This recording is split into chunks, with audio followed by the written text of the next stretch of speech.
যারা ওইভাবে শুধু আমাকে না, ওই কোরআন হাদিসকে যারা ফলো করেছিল যেভাবে করা উচিত, তারাও রুগী হতে পারবে না।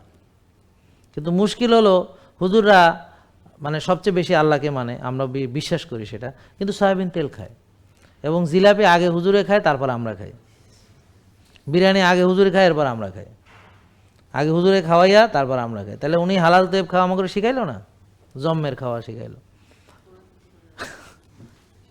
কথা বুঝেন নাই?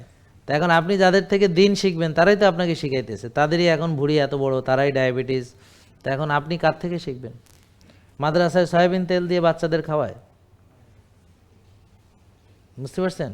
মাদ্রাসায় এই সাদা রুটি, সাদা আটা, সয়াবিন তেল, processed food, ultra processed food এগুলো দেয়।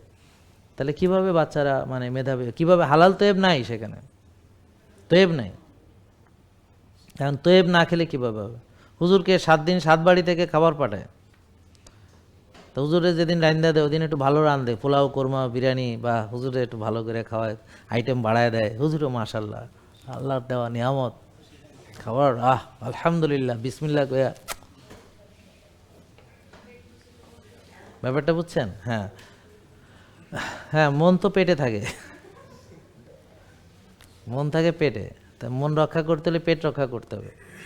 ব্যাপারটা বুঝছে? আর এটা তো এখন রীতি, সামাজিক রীতিতে পরিণত হয়েছে যে আপনার বাসায় আমি যদি যে 18-20 পদ না করলে তো আমার মান-ইজ্জত থাকবে না। ঠিক আছে? এখন হুজুরে কে কতটা ভালোবাসে, খাবারের আইটেম দেখলে হুজুরও বুঝে, ও আজকে ওই বাসা থেকে খাবার দিছে, মাশাল্লাহ। বুঝেন না কথা? ওরা আমাকে খুব পছন্দ করে, খাবার দেখলেই বোঝা যায়। তা এখন আমাদের বুঝছেন, আমরা হালাল তয়েব কেউ বুঝতে পারছি না, এক ভাগ খাওয়ার হাদিস ভুলে গেছি, এবং ক্ষুধা লাগলে খেতে হবে সেটাও আমাদের মনে নেই। তা আমরা ধুমায় 6 বেলা খাচ্ছি, আর এদিকে রাত জাগছি, টেনশন করছি, ওদিকে কায়িক শ্রম করছি না। এখন হুজুর যদি সকালে উঠে দৌড় মারে তাহলে তো সবাই কিরে হুজুর কী হলো, কট খাইছে কিনা, হুজুর কেন দৌড়ায়, মানে হুজুর দৌড়াইতে পারবে না, হুজুর জিম করতে পারবে না, কেন পারবে না? এটা কি হারাম? তো তাইলে শরীরচর্চা কেন? ইসলামে শরীরচর্চা নাই। জেকে লাইফস্টাইল, ওষুধ মুক্ত সুস্থ জীবন।